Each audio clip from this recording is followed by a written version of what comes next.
Good evening friends, this is our lecture number 18 and in this lecture we will see natural vegetation. What are the major types of natural vegetation that is found on the earth's surface, such as tropical and temperate forest and boreal forest.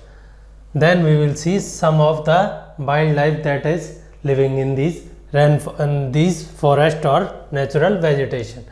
जब मैं आपको 6th class की NCERT पढ़ा रहा था तब मैंने आपको बताया था कि नेचुरल वेजिटेशन क्या होती हैं, which are undisturbed by humans, जिनमें ह्यूमंस ने कोई योगदान ना दिया हो उनको ग्रो करने में और वो नेचुरली ग्रो की हो. ह्यूमंस ने हो सकता है उन्हें एक्सप्लॉइट किया हो, जैसे कि डेसिडियस फॉरेस्ट है, इंडिया के जो फॉरेस्ट हैं मैक्सिमम ह्यूमंस ने इंट्रूड किया है उन्हें, लेकिन बेसिकली उनके जो सर्वाइवल या फिर ग्रोथ में ह्यूमंस ने कोई बहुत बड़ा योगदान नहीं दिया है. तो ऐसी वेजिटेशन को हम नेचुरल वेजिटेशन बोल देते हैं. एंड वाइल्ड लाइफ किसे बोल देते हैं? ऐसी वाइल्ड लाइफ जो कि अभी तक डोमेस्टिकेटेड ना की गई हो, जैसे वाइल्ड बोर्स, जो सुअर होते हैं, जंगली सुअर होते हैं. सुअर दो तरह के होते हैं, जैसे एक तो जो आपके आसपास रहते हैं कई सिटियों में कई गाँव में वो, या फिर एक वाइल्ड बोर भी होता है. तो जो हमारे आसपास रहते हैं वो तो बेसिकली वाइल्ड लाइफ में नहीं काउंट होंगे, लेकिन जो वाइल्ड बोर हैं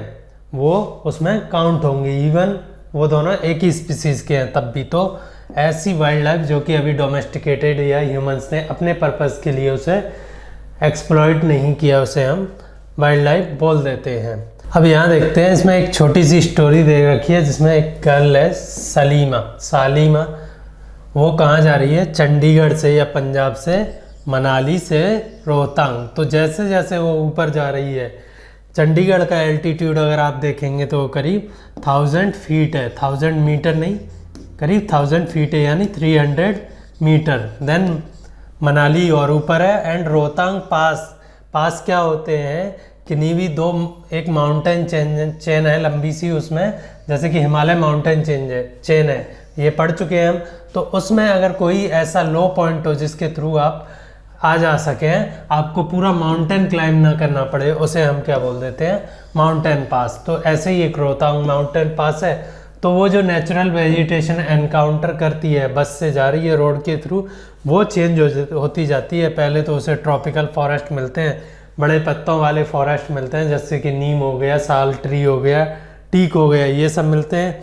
देन जैसे ही वो ऊपर पहुंचती है मनाली या उससे आगे, तो उससे फिर नीडल लीफ वाले फॉरेस्ट मिलने लगते हैं. ये क्यों होता है उसकी कुछ समझ में नहीं आता है, लेकिन हम इससे इतना समझ सकते हैं ये क्यों हो रहा है कि जो भी वेजिटेशन है, जो भी वाइल्ड लाइफ या वेजिटेशन है किसी भी एरिया की, ये हमें क्या बताता है? वो किसी फैक्टर्स पे डिपेंडेंट है, कुछ फैक्टर्स पे डिपेंडेंट है. वो फैक्टर्स क्या हैं? टेम्परेचर ऑफ द, जो जहाँ भी ग्रो कर रहे हैं उस एरिया का या रीजन का टेम्परेचर. देन वहाँ रेनफॉल कितनी हो रही है, एंड सॉइल कैसी है. सॉइल को फैक्टर्स को हम एडेफिक फैक्टर भी बोल देते हैं, एडेफिक फैक्टर्स भी बोल देते हैं. सॉइल या लैंडस्केप से रिलेटेड जो फैक्टर हैं उन्हें हम एडेफिक फैक्टर भी बोल देते हैं. टेम्परेचर के साथ इसमें सनलाइट की अवेलेबिलिटी भी देख लेते हैं कि कितनी है, और length of growing season, in the sense कि अराउंड द ईयर जो सनलाइट मिल रही है वो वहाँ क्या इतनी एम्पल है डे टाइम में कि वो उन ट्रीज़ या प्लांट्स जो भी वहाँ ग्रो कर रहे हैं उन्हें हेल्प करे ग्रो करने में. इससे पहले आगे बढ़ें, कुछ चीज़ें देख लेते हैं, जैसे कि ये रोहतांग पास की पिक्चर है. एक जनरल सा आइडिया आपको लग जाए इसलिए मैंने ये रोहतांग पास की पिक्चर खोल के रखी है. चंडीगढ़ करीब 1000 फीट पे है, मनाली करीब 6400 फीट पे है, और रोहतांग पास कितने फीट पे? ये देखिए 13000 फीट पे. मतलब कि आप एक माउंटेन को सीधे क्लाइंब कर रहे हैं. तो आपको पता है एटमॉस्फेयर में जैसे आप ऊपर जाते हैं वैसे वैसे टेम्परेचर कम होता जाता है, क्योंकि हिमालयाज में जैसे आप आगे बढ़ रहे हैं वैसे बारिश तो लगभग सेम ही है, जितनी फुटहिल्स में होती है उतनी ही लगभग टॉप में होती है, थोड़ी बहुत ज़्यादा होती है.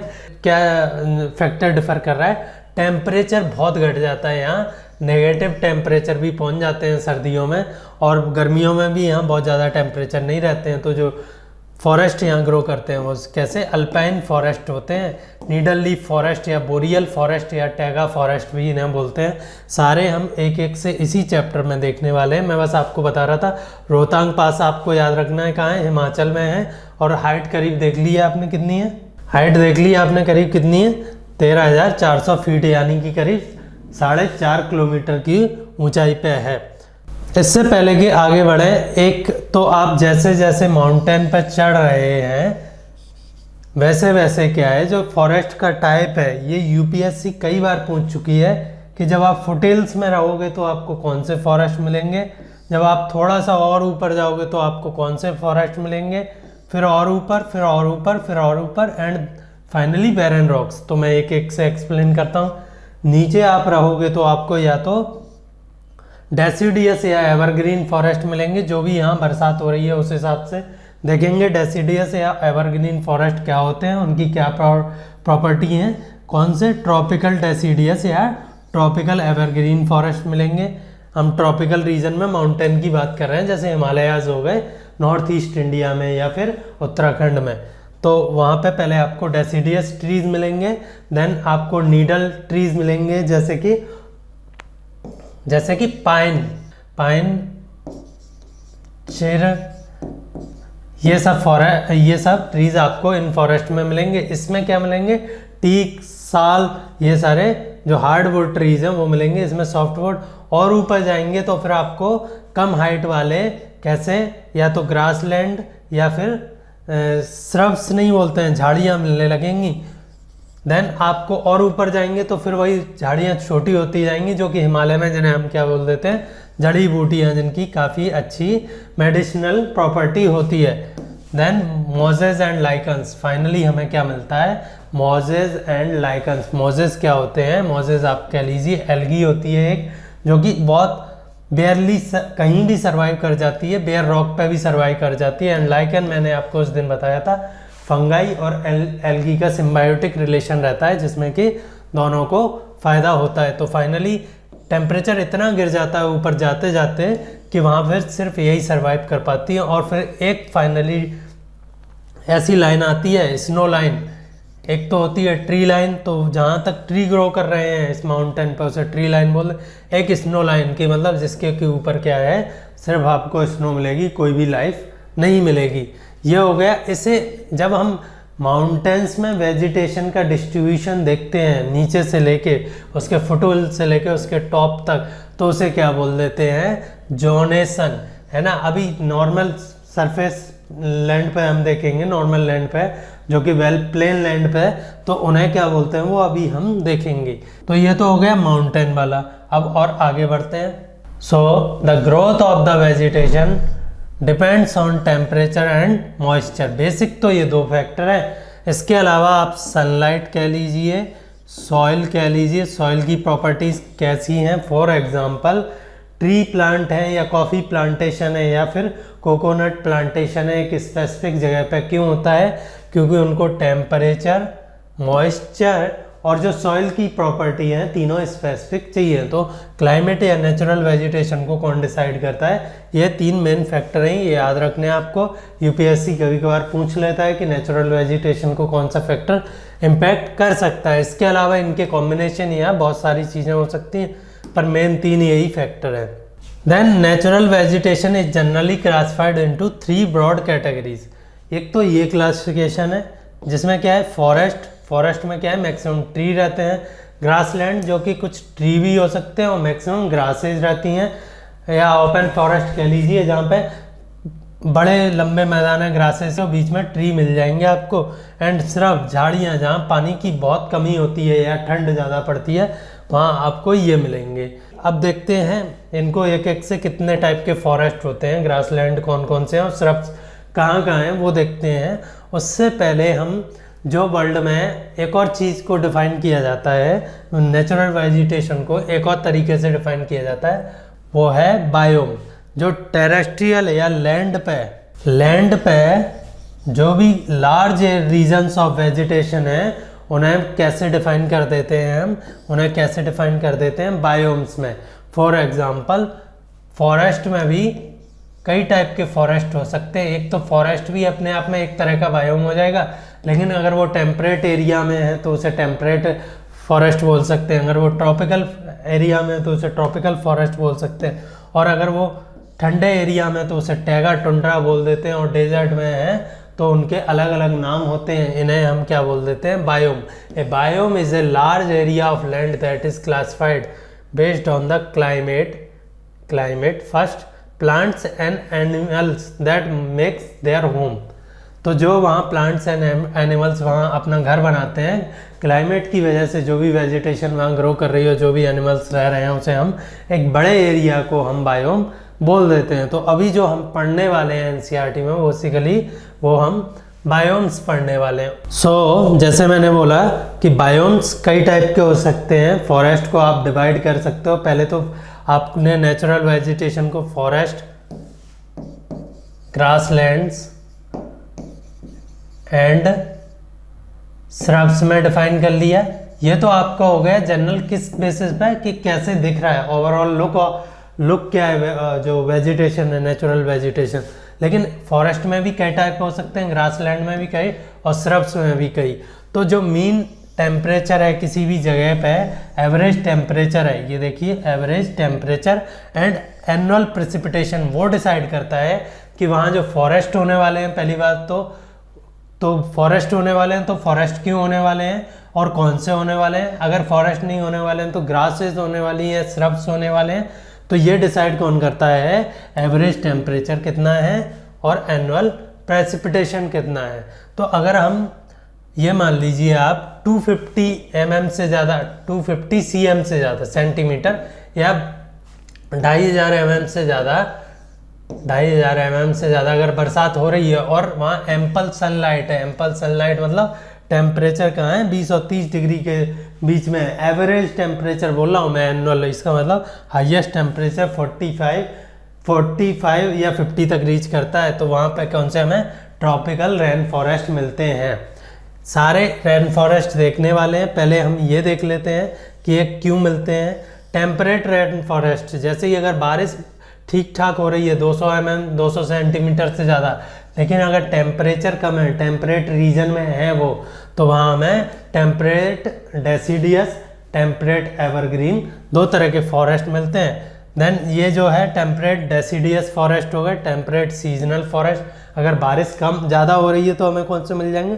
टेम्परेट एवरग्रीन, एंड कम हो रही है तो temperate seasonal forest. Then tropical seasonal forest या सवाना, डेसिडियस फॉरेस्ट भी बोल देते हैं, boreal forest, woodland, temperate grassland and subtropical desert. जो श्रब्स की बात की थी हमने, वुडलैंड एंड श्रबलैंड, वो क्या है?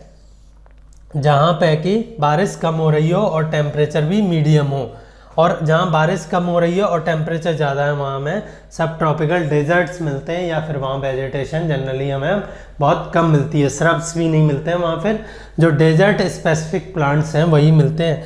बोरियल फॉरेस्ट क्या है? साइबेरिया वगैरह जहाँ बहुत ठंड पड़ती है वहाँ पे हमें नीडल लीफ, ऐसे बिल्कुल खड़े हुए पाइन के ट्री दिखेंगे, पाइन जैसे, वो मिलते हैं हमें। एंड टुंड्रा मतलब आर्कटिक या जो और ठंडे रीजन है उसमें छोटे मोटे ग्रासेस वगैरह उगते हैं, वो टुंड्रा वेजिटेशन हो जाती है। ये मैंने आपको इसलिए नहीं दिखाया कि मैं आपको ये ट्रॉपिकल रेन फॉरेस्ट या ये सब समझा रहा हूँ, या मैंने दिखाया कि कैसे annual precipitation and annual temperature, average annual temperature जो भी है वो डिसाइड करता है कि उस रीजन में कौन सी वेजिटेशन ग्रो करने वाली है। ये हो गया। चलिए अब एक एक से जो बायोम्स हैं या जो फॉरेस्ट हैं उन्हें देखते हैं। अगर हम वर्ल्ड ओवर देखें तो हम फॉरेस्ट को बेसिकली जो तीन कैटेगरी में डिवाइड किया था, उनको भी और भी कई सारी कैटेगरी में डिवाइड कर सकते हैं। पहला तो है ट्रॉपिकल एवरग्रीन फॉरेस्ट। ये कहाँ होते हैं पहले वो समझाता हूँ मैं आपको, ये कहाँ होते हैं और क्यों होते हैं। इक्वेटर के दोनों साइड आपको पता है कि बारिश मैक्सिमम होती है। क्यों होती है बारिश मैक्सिमम इक्वेटर के दोनों साइड?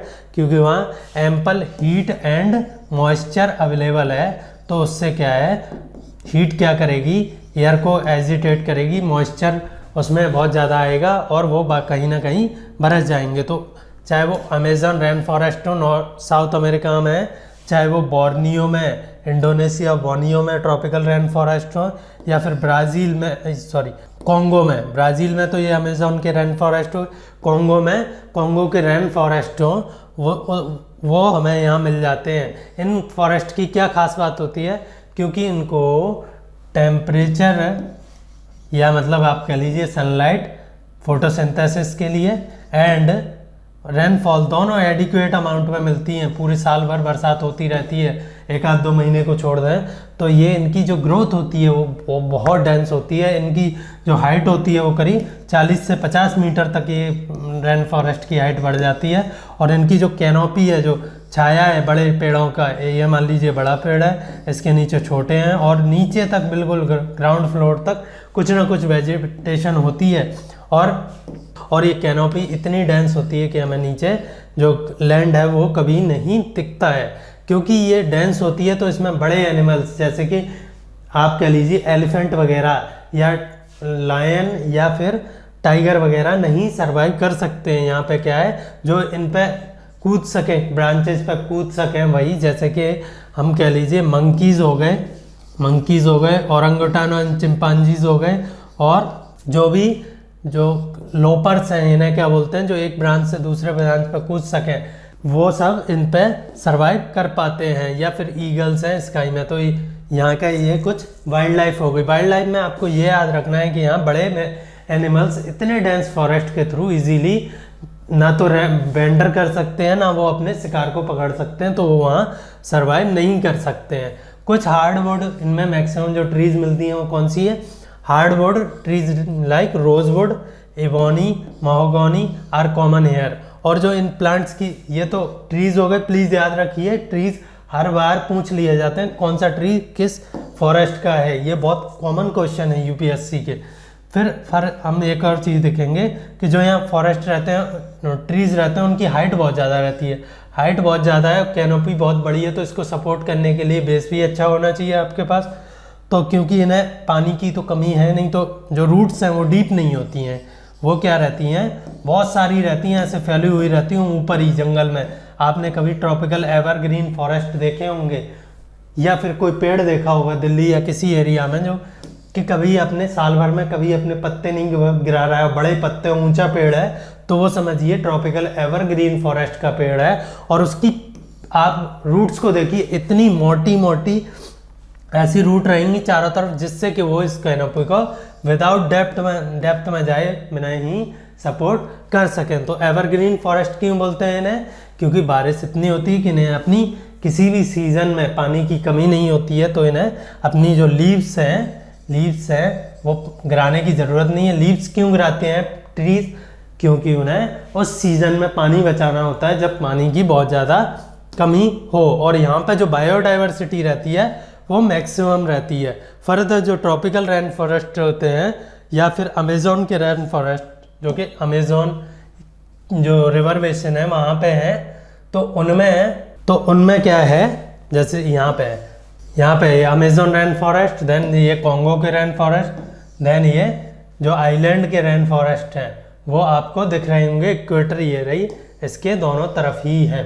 इसकी क्या प्रॉपर्टी है इन फॉरेस्ट की, क्योंकि ये बहुत डेंस होते हैं और बहुत सारी हीट एंड एनर्जी को किस में कन्वर्ट कर देते हैं, फोटोसिंथेसिस के थ्रू बायोमास में कन्वर्ट कर देते हैं। इनकी ग्रोथ अच्छी होती है तो इन्हें, और बायोमास में कन्वर्ट करेंगे तो इस प्रोसेस में क्या रिलीज करते हैं, O2। इसीलिए इन्हें लंग्स ऑफ द अर्थ बोलते हैं, लंग्स ऑफ द अर्थ। ठीक है, अर्थ को क्या देते हैं, ये O2 प्रोवाइड करवाते हैं। लेकिन एक चीज़ यहाँ याद रखिए, जो एटमॉस्फेयर में जो O2 रिलीज होती है, एटमॉस्फेयर में जो O2 रिलीज होती है वो सिर्फ 30% O2 सिर्फ कहाँ से आती है, फॉरेस्ट से। या लैंड बेस्ड इकोसिस्टम है वो सिर्फ 30% ही O2 कंट्रीब्यूट करते हैं, बाकी 70% कौन करता है, मैंने आपको बताया था। ओशियन में जो छोटे छोटे पार्टिकल तैर रहे हैं, जिन्हें डाईएटम्स, एल्गी या बैक्टीरिया, साइनोबैक्टीरिया, वो सब 70% ऑफ ऑक्सीजन कंट्रीब्यूट करते हैं किसमें, एटमॉस्फेयर में। तो ये हमेशा याद रखिए। तो बेसिकली अगर लंग्स ऑफ द अर्थ के सच में जो अच्छे साइंटिस्ट हैं वो इसको ना बोल के वो किसे बोलते हैं, ये जो ओशियनिक इकोसिस्टम है, ओशियन मैरीटाइम इकोसिस्टम है, मैरीटाइम बायोमासेस हैं, उन्हें बोलते हैं। The tropical evergreen forest in Brazil is so enormous that it is like the lungs of the earth. Can you tell why? ये मैंने आपको बता दिया है। एन एनाकोंडा 1 2 3 4 5 पता नहीं कितनी मूवी आ रखी है। एक बड़ा सा रेप्टाइल होता है या स्नेक होता है जो कि बड़े बड़े जानवरों को खा जाता है, वो कहाँ मिलता है? इन्हीं रेन फॉरेस्ट में मिलता है। ट्रॉपिकल डेसिडियस फॉरेस्ट, अगर बरसात साल भर हो रही है, जैसे मैंने दिखाया कि मेनली किस पे डिपेंड करने वाला है, प्लांट या ट्री की ग्रोथ बरसात पे। अगर बरसात साल भर हो रही है तो अच्छा है, वहाँ एवरग्रीन फॉरेस्ट मिलेंगे, बड़े फॉरेस्ट मिलेंगे, बड़े ट्रीज मिलेंगे और वहाँ बायोडाइवर्सिटी भी मैक्सिमम रहेगी। सबसे ज़्यादा बायोडाइवर्सिटी अगर अर्थ पे कहीं है तो वो है रेन फॉरेस्ट में या फिर कोरल जो इकोसिस्टम्स है उनमें। तो उसके बाद आते हैं ट्रॉपिकल डेसिडियस फॉरेस्ट। ऐसा भी तो हो सकता है कि किसी लैंड पे ट्रॉपिकल एरिया में ही या टेम्परेट 23.5 तक जो भी ट्रॉपिकल या सब ट्रॉपिकल एरिया है उसमें ऐसा भी तो हो सकता है कि एक ही सीज़न में बारिश हो, एक सीज़न या 2 सीज़न बिल्कुल सूखे हो, ठंड पड़ रही हो या फिर गर्मी पड़ रही हो। तब फिर क्या होगा? तब फिर ट्री क्या करते हैं, अपना जो गर्मी का सीज़न है, जैसे कि इंडिया में जो भी हार्ड सीज़न है, जो भी उन्हें आप कह लीजिए मॉइस्चर की जिस सीज़न में कमी होने वाली है उस सीज़न में अपनी पत्तियां गिरा देंगे और वो उन्हें ऐसे फॉरेस्ट को जो अपनी रेगुलरली एक साल में एक बार एटलीस्ट अपनी पत्तियां गिराते हैं मॉइस्चर कंजर्व करने के लिए, उन्हें हम क्या बोल देते हैं? Deciduous forest. तो ये इंडिया का केस है। अगर हम जो वेस्टर्न घाट हैं या ईस्टर्न हिमालयाज हैं अरुणाचल प्रदेश वगैरह में, तो छोड़ दें इनको, तो बाकी सब जगह जो बरसात है वो बहुत कम होती है, एक ही सीज़न में होती है। तो यहाँ पे जो फॉरेस्ट है वो डेसिडियस फॉरेस्ट मिलेंगे हमें। और वो कब अपनी पत्तियां गिराएंगे? वो सर्दी के तुरंत बाद। सर्दी कब ख़त्म होती है इंडिया में? फरवरी में। तो आपको फरवरी और मार्च में मैक्सिमम पेड़ अपनी पत्तियां गिराते मिलेंगे, क्योंकि उन्हें 2-3 महीने किसमें? गर्मियों में काटने हैं, जो कि अप्रैल मई या आप कह लीजिए इवन जून तक उन्हें पानी नहीं मिलने वाला है। तो उस टाइम पे पानी कंजर्व करने के लिए अपनी पत्तियां गिरा देते हैं। They are hardwood trees like saw, teak, neem, sheesham, ये कुछ हार्डवुड ट्रीज हैं। और इनमें जो, क्योंकि ये थोड़े से ओपन रहते हैं, इतने डेंस या क्लोज नहीं रहते हैं इनमें ट्रीज जितने के रेन फॉरेस्ट में रहते हैं। आप इंडिया में कहीं जंगल देखे हो नॉर्थ ईस्ट या हिमालयाज को छोड़ के, काफ़ी लंबा जंगल हो, जैसे सेंट्रल इंडिया में चले जाइए आप, भोपाल से नागपुर के बीच में आप जर्नी करेंगे तो आपको ट्रेन या बस किसी से भी चले जाइए, कुछ फॉरेस्ट दिखेंगे। वो क्या है? ओपन फॉरेस्ट है, थोड़े दूर दूर है, ट्री ग्रासेस भी हैं वहाँ। ऐसे फॉरेस्ट में क्या है, जो बड़े लार्ज मैमल्स हैं उन्हें भी सरवाइव करने का मौका मिल जाता है, क्योंकि ग्रासेस पर डिपेंडेंट कई सारे हर्बीवोर्स रहते हैं और उनको खाने वाले टाइगर्स या लायन या एलिफेंट भी वहाँ इजीली रेंडर या घूम सकते हैं, वेंडर कर सकते हैं। लंगूर मंकीज आर कॉमन, तो डियर, चीतल, ये सब भी यहाँ बहुत इजीली मिल जाते हैं। ये हो गए ट्रॉपिकल डेसिडियस फॉरेस्ट। ये सारे ट्रॉपिकल रीजन में है। मैप पे भी बता देता हूँ मैं आपको कहाँ मिलेंगे। ये यहाँ मिलेंगे, देखिए मैप पे। इंडिया में जो मैक्सिमम फॉरेस्ट हैं वो ट्रॉपिकल डेसिडियस है। देन आप ये कह लीजिए ऑस्ट्रेलिया का जो इस पोर्शन में तो एवरग्रीन है, जो ग्रीन दिख रहा है, जो थोड़ा डार्क येलो है उसमें आपको ट्रॉपिकल डेसिडियस फॉरेस्ट मिलेंगे। इक्वेटर के दोनों तरफ वैसे यहाँ अफ्रीका में एवरग्रीन है, फिर आपको ट्रॉपिकल डेसिडियस या ग्रासलैंड मिल जाएंगे। सेम यहाँ है, जो ट्रॉपिकल एवरग्रीन है उनके जो सराउंडिंग एरियाज हैं उनमें आपको क्या मिलेंगे? फिर से ये ट्रॉपिकल डेसिडियस फॉरेस्ट। ये हो गया ट्रॉपिकल डेसिडियस फॉरेस्ट। अब जैसे अगर ट्रॉपिकल एरिया में बरसात अच्छी हो रही है तो वहाँ क्या मिलेंगे आपको? Tropical evergreen. वैसे ही अगर टेम्परेट रीजन में बरसात अच्छी हो रही है, ईस्टर्ली या नॉर्थ ईस्टर्ली जो ट्रेड विंड आ रही हैं, साउथ ईस्टर्ली जो ट्रेड विंड आ रही हैं, वो कंटिनेंट के ईस्टर्न मार्जिन पे बियॉन्ड ट्रॉपिकल सब ट्रॉपिकल रीजन में अच्छी बरसात करती हैं, तो उनसे हमें ईस्टर्न कोस्ट पे जो कंटिनेंट्स हैं उनके ईस्टर्न कोस्ट पे हमें क्या मिल जाता है? जनरली टेम्परेट एवरग्रीन फॉरेस्ट मिल जाते हैं कोस्टल रीजन्स में on the eastern side of the found along the eastern margin of the continent. तो ये भी इसकी भी वजह है, क्योंकि जो ट्रेड विंड है वो वहाँ साल भर लगभग बरसात करवाती रहती हैं। फॉर एग्जांपल कहाँ मिलते हैं हमें? South east USA, south China and south east Brazil में। ब्राज़ील में अगर ट्रॉपिकल के बाहर निकल जाएं आप तो टेम्परेट रीजन में आ जाएं तो वहाँ भी बरसात अच्छी होती है, तो वहाँ में ये टॉप टेम्परेट एवरग्रीन फॉरेस्ट मिलेंगे। और ये softwood, hardwood and softwood trees होते हैं, ओक, पाइन, यूकेलिप्टस एटसेट्रा। ठीक है, ये हो गया। इनमें जो बायोडाइवर्सिटी है वो डेफिनेटली जो भी यूरोप वगैरह में बायोडाइवर्सिटी होती है, जैसे कि डियर वगैरह तो मिलते ही हैं, और इवन लेपर्ड और चीता ये सब भी वहाँ मिल जाते हैं। लेकिन ये फॉरेस्ट जनरली अब रहे नहीं है। ये जितने भी फॉरेस्टेड एरिया था इसमें ह्यूमन हैबिटेशन बहुत डेंस हो चुका है और बहुत सदियों से है, तो अब ना तो यहाँ ये फॉरेस्ट रहे हैं और ना यहाँ बायोडाइवर्सिटी रही है। देन आ जाते हैं, अगर वहीं पे है उसी रीजन में कहीं पे ऐसा भी तो हो सकता है कि बारिश कम हो रही हो, जैसे कि mid regions of the continent ऐसे ट्रेड विंड आ रही हैं, तो उन्होंने ईस्टर्न मार्जिन्स पे तो बरसात अच्छी कर दी, लेकिन जो मिड रीजन्स हैं उनमें बरसात उतनी नहीं हो पाई है जितनी कि यहाँ हो रही है। तो यहाँ पे क्या है, ऐसे ट्रीज मिल जाएंगे जो हमें सर्दियों आने से पहले, क्योंकि सर्दियाँ लंबी होती हैं, विंटर्स वहाँ लंबी होती हैं टेम्परेट रीजन में, तो विंटर्स आने से पहले अपने पत्ते गिरा देती हैं so that to cope up with that winter, या फिर जो भी नॉन रेनफॉल का सीज़न है उससे पहले एक बार अपनी पत्तियां गिरा देती हैं, और जिससे कि वो और जो भी मॉइस्चर की कमी है उसे बर्दाश्त कर सकें। Oak, ash, beech etcetera. Deer, foxes, wolves are the animals commonly found. Birds like pheasants, monals are also found here. Pheasant कैसा दिखता है? अगर आपने कभी मोर देखा है, ये देखिए ये मोनाल है, ऐसा ही फीजेंट दिखता है। या फिर आपने रंग बिरंगा सा मुर्गा देखा है, हैन जैसे बोलते हैं, वैसा ही फीजेंट दिखते हैं। चलिए फिर मेडिटेरेनियन वेजिटेशन हमने, अच्छा इससे पहले मैं आपको मैप दिखा देता हूँ जो ये है टेम्परेट फॉरेस्ट का। सो देखिए ईस्टर्न मार्जिन पे है तो आपको यहाँ टेम्परेट एवरग्रीन फॉरेस्ट मिल जाएंगे कंटिनेंट्स के, या ये ऑस्ट्रेलिया में देखिए, और यहाँ पे भी रहेंगे थोड़े बहुत।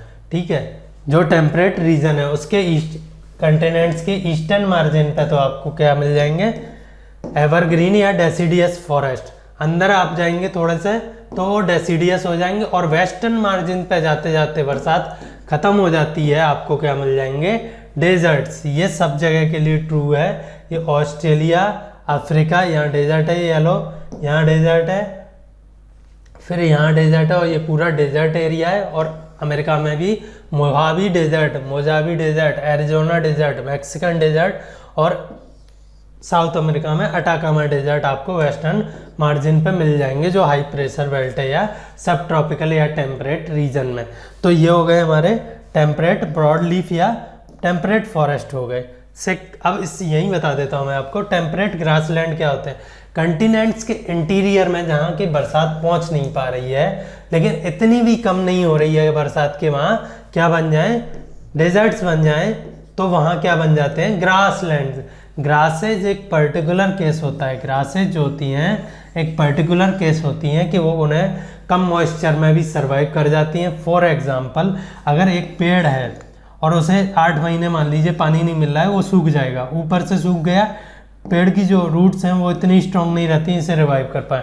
लेकिन ग्रासेस का जो मेन पोर्शन रहता है वो क्या रहता है, सॉइल के अंदर रहता है। ग्रासेस को आप सूखना तो छोड़िए, आप इसे जला दीजिए तब भी ये रूट पानी पड़ते ही ग्रो कर जाएंगी। तो इनकी 2 प्रॉपर्टी होती है, एक तो ये वाटर की स्कार्सिटी से बढ़िया लड़ लेती हैं, लड़ने में अच्छी हैं ग्रासेस, एंड सेकेंड कि अगर इनमें फॉरेस्ट फायर भी होती है तो ट्रीज जनरली नहीं बच पाते हैं, ग्रासेस बच जाती हैं, इसीलिए वो अपने आप को प्रोपगेट करती रहती हैं। तो पूरे सेंट्रल एशिया में आप कह लीजिए, थोड़ा सा यहाँ अफ्रीका के दोनों तरफ वैसे तो ये फॉरेस्ट थे, पर ह्यूमंस ने इन्हें कट डाउन करके अब ग्रासलैंड में बदल दिया है ये।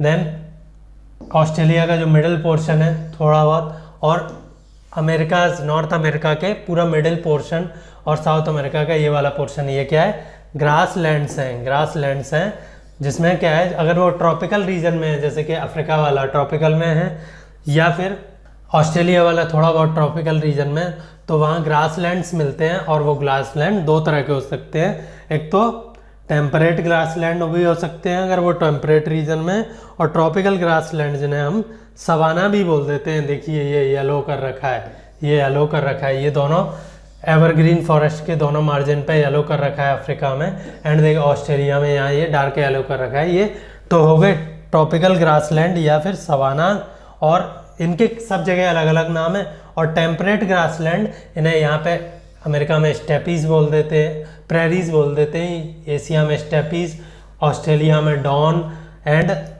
अफ्रीका में भी इन्हें ऐसे ही कोई नाम दे देते हैं। तो ये हो गया थोड़ा सा, मैंने ये क्या बता दिया आपको, जो ग्रासलैंड है यही समझा दिए। अब मेडिटेरेनियन वेजिटेशन पे आते हैं।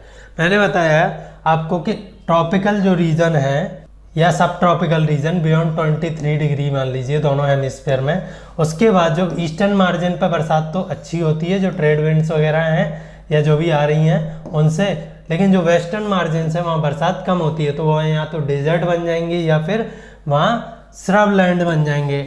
अगर थोड़ा बहुत मॉइस्चर अवेलेबल है तो वो डेजर्ट नहीं मरेगा, वहाँ झाड़ियाँ उगने लगेंगी जिनके पत्ते कैसे मोटे पत्ते, चमड़ी जैसे पत्ते होंगे, जो कि क्या करेंगे, ये जो long rainfall without rainfall season है, लंबे टाइम तक जब बरसात नहीं होती है और सर्दियाँ वहाँ अच्छी पड़ती हैं इन रीजन में, उनको झेलने में ये मदद करता है। तो गर्मियों में यहाँ क्या है, ये किस रीजन में ग्रो करती है जहाँ गर्मियों में बरसात नहीं होती, और जो भी बरसात होती है थोड़ी बहुत वो कुछ में ठंडी सीजन में होती है। तो ये कहाँ मिलेंगे हमें, मेडिटेरेनियन जो ओशन है, मेडिटेरेनियन जो सी है यूरोप और अफ्रीका के बीच में, वहाँ क्योंकि उधर क्या है बहुत ज़्यादा बरसात नहीं हो पाती है ट्रेड विंड से, क्योंकि आगे पूरा ईस्टर्न साइड में पूरा क्या है एशिया एंड अफ्रीकन कंटिनेंट है और अरेबियन पेनिनसुला है, तो वहाँ मिलती है हमें। कैलिफोर्निया इन द यूएसए, ये देखिए वेस्ट में है कैलिफोर्निया, साउथ वेस्ट अफ्रीका, जैसे कि south Africa Namibia, south western south America and south west Australia. तो जो वेस्टर्न या साउथ वेस्टर्न मार्जिन है कंटिनेंट के टेम्परेट या सब ट्रॉपिकल रीजन में, वहाँ पे ये मिलती है, जहाँ पे बरसात किस टाइम में होती है। अगर हम क्लाइमेट पढ़ चुके हैं वैसे हम, तो आपको ट्रेड विंड और वेस्टर्लीज बताई थी, तो वहाँ पे बरसात ट्रेड विंड से ही होती है, मानसून रेनफॉल होती है, कभी कभार स्कैंटी मानसून रेनफॉल होती है in the season of winter season. तो वहाँ की जो ट्रीज होते हैं वो क्या होते हैं, उन्हें चैपरल भी बोलते हैं, चैपरल, मेडिटेरेनियन भी बोलते हैं, स्क्लेरोफिलस, ये अलग अलग नाम है, ठीक है। मेडिटेरेनियन रीजन में बोल देते हैं, चैपरल हम अमेरिका में बोल देते हैं, कटिंगा हम इन्हें कहाँ बोल देते हैं, ब्राज़ील या फिर जो साउथ वेस्ट अमेरिका है उस पार्ट में बोल देते हैं, साउथ ईस्ट अमेरिका ये, और स्क्लेरोफिलस इन्हें जनरली हम साइंटिफिक टर्म में बोल देते हैं। तो ये झाड़ी रहेंगी जिनके पत्ते बहुत मोटे रहेंगे, जिससे कि ये जो लंबी सीज़न है जिनमें बारिश नहीं होने वाली है, विदाउट रेनफॉल सीज़न है और लंबी सर्दियां हैं, उन्हें झेल सकें, लंबी गर्मियां और लंबी सर्दियों को ये झेल सकें। अब हुआ क्या है, जो स्क्लेरोफिलस रीजन है यूरोप में, जो इस वेजिटेशन वाला रीजन है, वो बहुत पहले डिस्ट्रॉय कर दिया गया है। तो वहाँ अब क्या होने लगा है, वहाँ अब स्पेसिफिक प्लांटेशन होने लगे हैं, स्पेसिफिक प्लांटेशन, जैसे कि ये खेत दिखाया है, ग्रेप्स या जो सिट्रस फ्रूट्स हैं वो उस क्लाइमेट में अच्छे होते हैं, पानी की इन्हें कम ज़रूरत पड़ती है, तो ये वहाँ अच्छे होते हैं। इसीलिए जो ग्रेप्स या फ्रूट बियर्स हैं वो कहाँ की फेमस है, फ्रांस या मेडिटेरेनियन रीजन की। These regions are marked for hot dry summers and mild rainy winters. Citrus fruits such as oranges, figs, olives and grapes are commonly cultivated here because people have removed the natural vegetation in order to cultivate what they want. There isn't much wildlife here. तो अब कुछ बचा नहीं है, forest नहीं बचे हैं तो वाइल्ड लाइफ भी नहीं बची है। ऐसे ही जो हम ग्रासलैंड की अभी बात की थी और करेंगे थोड़ा सा, उनमें क्या होने लगा है, जो टेम्परेट ग्रासलैंड्स हैं, जैसे कि एशिया में हैं स्टेपीज, या एशिया यूरोप में, अमेरिकाज में है, नॉर्थ अमेरिका में जैसे प्रेरीज, इनमें क्या है इतने फर्टाइल लैंड हैं और यहाँ बारिश इतनी होती है कि इनमें जो सीरियल्स है, आप वीट कह लो, वीट, बार्ले, ये सब अच्छे होते हैं और ये food baskets of the world भी कहलाई जाने लगी हैं। और आगे बात करते हैं। देन अभी तक जो हमने ट्रीज़ या फॉरेस्ट या फिर जो भी ग्रासलैंड्स देखे हैं वो कहाँ के देखे हैं, जो ट्रॉपिकल या टेम्परेट रीजन के, जहाँ पे सनलाइट एम्पली अवेलेबल है और जहाँ बारिश होती है उस हिसाब से चीज़ें डिसाइड हो जाती हैं। लेकिन बियॉन्ड एक लैटीट्यूड, कौन से लैटीट्यूड, आप कह लीजिए बियॉन्ड 50 या 55 डिग्री, 55 डिग्री मान लीजिए दोनों हेमिस्फीयर में, इसके बियॉन्ड क्या होता है, जो लिमिटिंग फैक्टर होता है वो बारिश ना हो के वो लिमिटिंग फैक्टर क्या हो जाता है, वो लिमिटिंग फैक्टर हो जाता है टेम्परेचर या सनलाइट। ठीक है, अगर हम 55 डिग्री लैटीट्यूड की बात करें तो वहाँ इतना हो जाता है कि जो जब सन अवे रहता है, जिस भी पोल में है ये, जिस भी हेमिस्फीयर में, बेसिकली नॉर्दर्न हेमिस्फीयर में ही है, तो जब सन अवे फ्रॉम नॉर्दर्न हेमिस्फीयर रहता है तब यहाँ पे हम सन जो राइज करता है हार्डली 4 to 5 आवर्स के लिए राइज करता है, वो भी बहुत स्लैंटिंग वेव्स होती हैं जिनकी एनर्जी ज़्यादा नहीं रहती है। तो यहाँ 5 से 6 महीने तो आप ये मान लीजिए कि हम बर्फ ही जमी रहती है, और जो बाकी का सीजन रहता है 6 से 7 महीने बचे, उनमें क्या है, बहुत थोड़ी बहुत बरसात भी हो जाती है।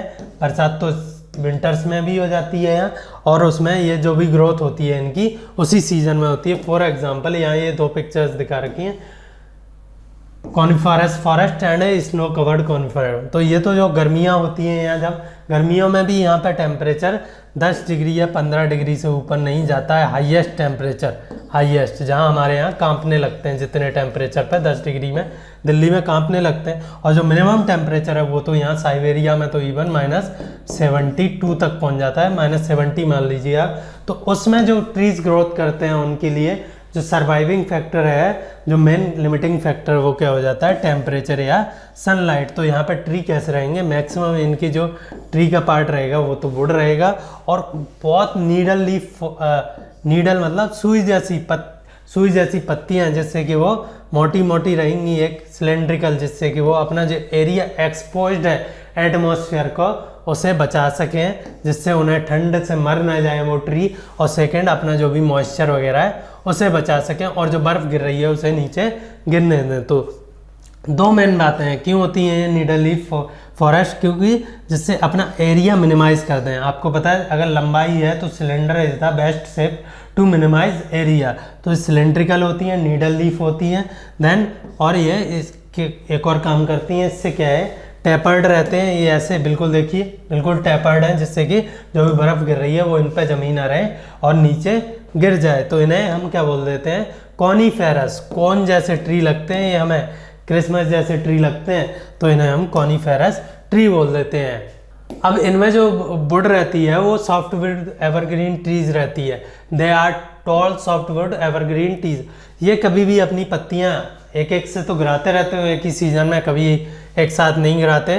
The woods of these trees are very useful for making pulp. अब जहाँ भी सॉफ्टवुड ट्री मिल जाए वो pulp, paper and pulp industry, match boxes, packaging box, इन सब में काम आती हैं। तो चेर, पाइन, सेडार, देवदार, ये सब यहाँ के इम्पोर्टेंट वैरायटी ऑफ फॉरेस्ट हैं, जो कि इंडिया में अंग्रेज़ों ने, जो इंडिया की नेटिव वेजिटेशन थी हिमालयाज़ में, उसको कट करके लगवाए थे। वो यही सब पेड़ लगवाए थे क्योंकि ये बहुत काम के होते हैं। तो अब आप हिमालय में जाओगे, खासकर उत्तराखंड वगैरह में, जहाँ अंग्रेज़ों का, या फिर शिमला साइड हिमाचल में जहाँ अंग्रेज़ों का इन्फ्लुएंस अच्छा था, तो आपको बेसिकली यही फॉरेस्ट मिलने वाले हैं।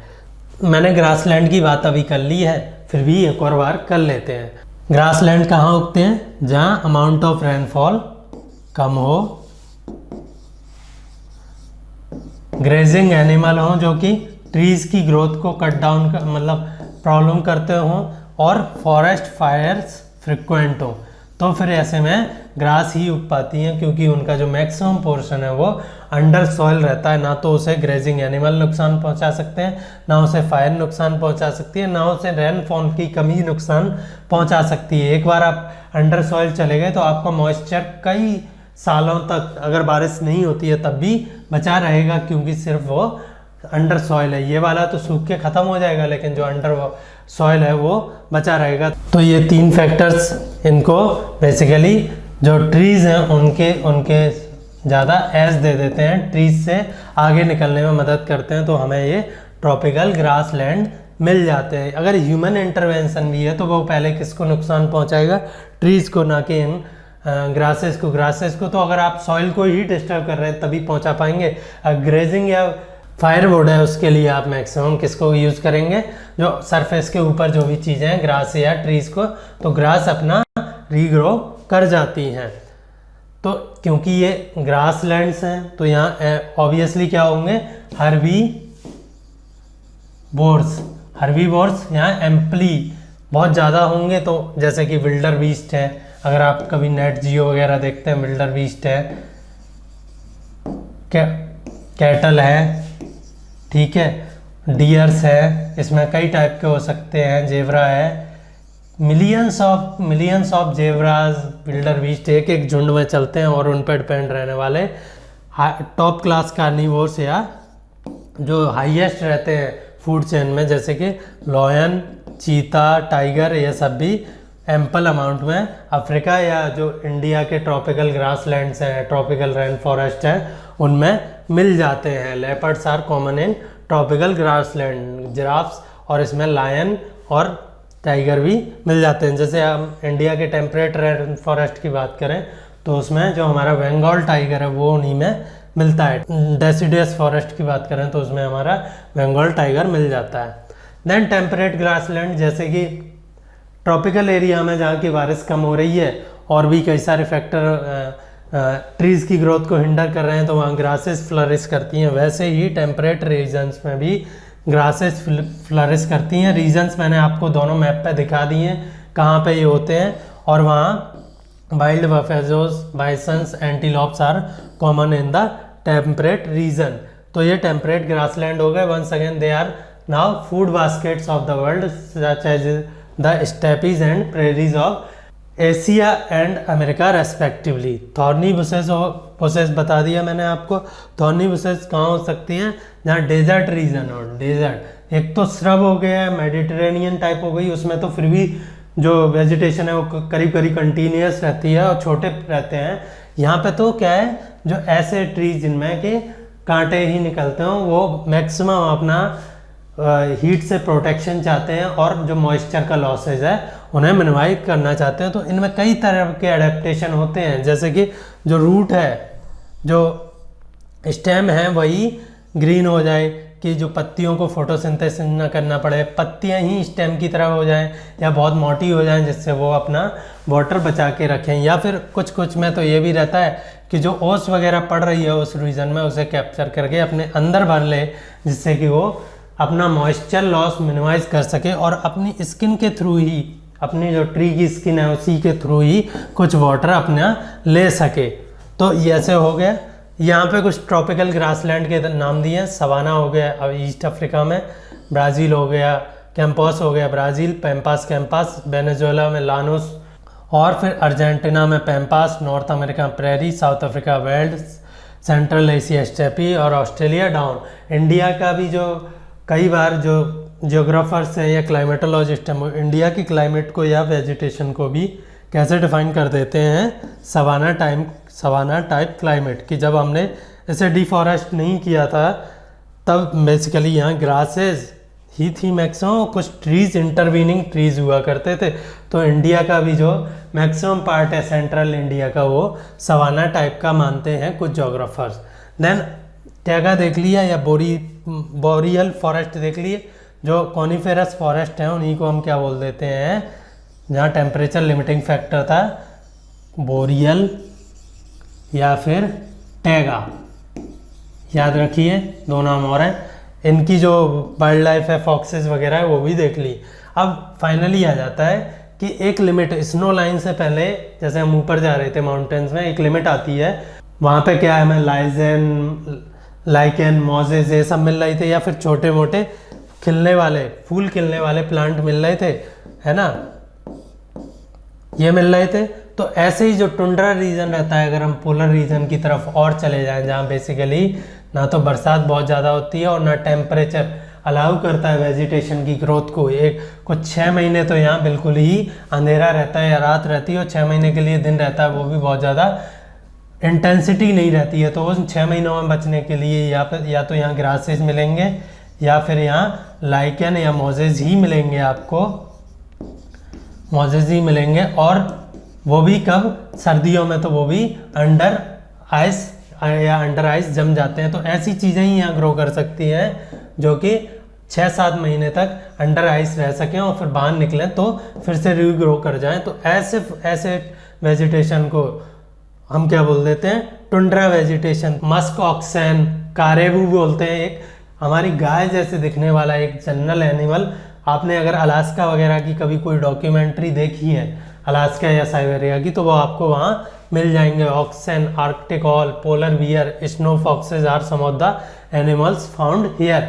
और पोलर बियर की जो बात है, ये बहुत ठंडे रीजन में रह सकता है, बर्फ़ के अंदर अपना घर बना के रहता है। और आर्कटिक रीजन में ग्लोबल वार्मिंग की वजह से, टेम्परेचर बढ़ने की वजह से आर्कटिक रीजन में जो बर्फ़ पिघल रही है, उससे जो सबसे ज़्यादा इम्पेक्टेड एनिमल है वो है नॉर्थ साइड में polar bear and southern hemisphere में पेंगुइन्स। ये याद रखना है। सील, वॉलरस, ये सारे ओशियन एनिमल हैं जो कि काफ़ी ठंडे, वॉलरस, ये सारे ओशियन एनिमल हैं जो कि काफ़ी ठंडे रीजन उसमें भी रह सकते हैं, क्लाइमेट में। तो ये सब भी हम लोगों को याद रखना है। सी लॉइन भी होता है, एक सील होता है, वॉलरस होता है, सारे अगर आप थोड़ा बहुत डॉक्यूमेंट्री देखते हैं तो ये आपको पता चल जाता होगा।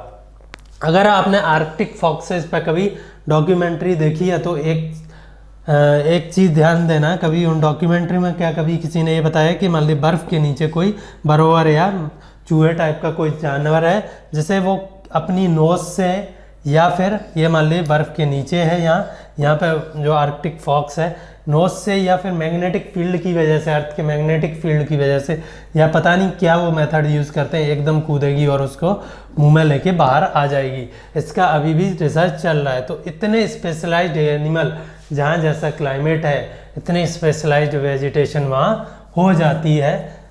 ये तो हो गया natural animal, natural vegetation and wild life. अब अगर आप थोड़ा सा भी अवेयर है अपने सराउंडिंग से, आप अखबार पढ़ते हो या ना पढ़ते हो, तो आपको सराउंडिंग में एक चीज़ नज़र आएगी। अगर आप थोड़ा सा भी कैसे रूरल एरिया से बिलोंग करते हैं कि फॉरेस्ट वहाँ काटे जा रहे हैं, फॉरेस्ट का जो मार्जिन्स हैं जो पहले आपके गांव के आसपास हुआ करते थे, अब वो बहुत दूर तक रिसीड हो गए हैं। On the government record India का जो फॉरेस्ट कवर है वो पहले 21% था और अब बढ़ के 22% हो गया है। लेकिन हकीकत तो ये है कि ये इंडिया में जो कवर है उसको अलग ही तरीके से मेजर करने लगे हैं, इस वजह से बढ़ रहा है, अदरवाइज तो ये घट ही रहा है। जो मैक्सिमम फॉरेस्टेड रीजन है इंडिया में वो है सेंट्रल इंडिया, मध्य प्रदेश, उड़ीसा, छत्तीसगढ़, ये 3 स्टेट, देन अरुणाचल प्रदेश और नॉर्थ ईस्टर्न स्टेट, असम को छोड़ दो तो जो म्यांमार बाउंड्री से लगे हुए हैं, देन हिमालयन स्टेट जिनमें कि अभी रीच नहीं है ह्यूमंस की, और वेस्टर्न घाट्स। तो जहाँ जहाँ ह्यूमंस अभी रीच नहीं कर पाए हैं वहीं फॉरेस्ट या वाइल्ड लाइफ बची हुई है, अदरवाइज तो हमने सारी ख़त्म कर दी है। तो ये लास्ट के पैराग्राफ में इन्होंने यही कंसर्न जताई है कि अब टाइम आ गया है कि जो भी क्लाइमेट चेंज है या डिफॉरेस्टेशन है उसको हम रोकें, डिजर्टिफिकेशन को रोकें, बायोडाइवर्सिटी को बचाएं, और जो REDD red plus strategy forest को बचाने के लिए है, या फिर बायोडाइवर्सिटी को बचाने के लिए जो कन्वेंशन है, या डिजर्टिफिकेशन को रोकने के लिए जो कन्वेंशन है, उन पर बात चलने लगी है। और फॉरेस्टेशन फंड भी हैं कुछ कि फॉरेस्ट को रीग्रो करवाइए, आप अगर कहीं कट गया है, अगर वहाँ नहीं लगा सकते हैं तो दूसरी जगह लगाइए, इंडस्ट्री लग रही है। तो ये सारे इनिशिएटिव किस लिए हैं, जो हमारे अर्थ पर जो नेचुरल वेजिटेशन है या नेचुरल बायोडाइवर्सिटी है उसे बचाने के लिए है। क्यों बचाना है इसे, तो इसका आंसर पहले ही दे चुका हूँ मैं, फिर भी आपने अभी पढ़ा था कि अर्थ, लंग्स ऑफ द अर्थ किसे बोलते हैं, जो नेचुरल वेजिटेशन है, या फिर इवन वो ओशन में भी है। तो अगर हम इसे बर्बाद कर देंगे तो हमें पता है विदाउट O2 हम रह नहीं सकते, विदाउट प्योर वाटर हम सर्वाइव नहीं कर सकते। अगर हम इसे बर्बाद कर देंगे तो हम खुद भी, हमारे जो स्पीसीज़ का फ्यूचर है वो भी एंडेंजर हो जाएगा। So this is all about this chapter. अब हम थोड़ा क्वेश्चन पे आ जाते हैं। Which are the 2 factors on which the growth of vegetation depends mostly, तो सनलाइट एंड मॉइस्चर। ठीक है। सनलाइट को आप टेम्परेचर भी बोल सकते हैं। Which are the 3 broad categories of natural vegetation? Then forest, grasslands and desert या shrubs. Name the 2 hardwood trees commonly found in tropical evergreen forest. In which part of the world are tropical deciduous forests are found? In which climatic conditions are citrus fruits cultivated? सारे questions को एक बार कीजिए, नहीं आ रहा है तो अगर factual है तो ऊपर देखिए, कंसेप्चुअल है समझ में नहीं आया तो प्लीज़ कमेंट्स में पूछिए और मुझे बताइए कि कहाँ मैं कमी कर रहा हूँ आपको पढ़ाने या समझाने में। जो कोई भी वीडियोस पे कमेंट नहीं कर रहा है जनरली, या फिर आप लोग बिना इंटरेक्ट किए हुए निकल जा रहे हैं, क्या मेरे पढ़ाने के तरीके में कमी है या फिर मैं जो पढ़ा रहा हूँ वो गलत है, तो प्लीज़ मुझे करेक्ट कीजिए या फिर मुझे सजेशन दीजिए। इतनी रिक्वेस्ट है आपसे। और ये क्वेश्चन है इन्हें कीजिए, नहीं आता है तो पूछिए। ठीक है, थैंक यू।